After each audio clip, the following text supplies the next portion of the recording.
Welcome to the Slop Farm. Enjoy the video.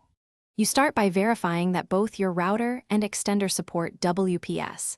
This is why the method works quickly. It uses a push-button handshake instead of passwords. Once done, power both devices and place the extender within visible, strong signal range of the router so they can detect each other reliably.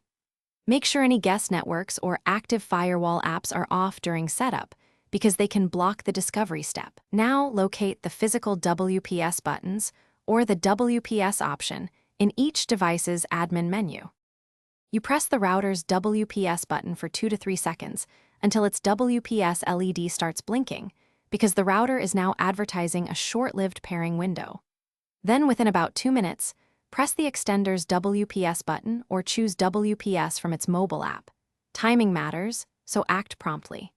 During negotiation, the LEDs will blink, and once the connection succeeds, you'll see a solid or steady light on both devices. If the extender prompts for network selection, choose your main SSID so it extends. You finish by reconnecting a phone or laptop to the extender's extended SSID and testing basic browsing or a speed test to confirm internet access.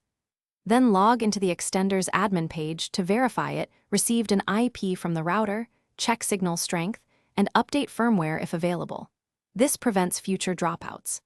If pairing fails, move the extender closer to the router and try the WPS sequence again. And if problems persist, reboot both devices before retrying one more time.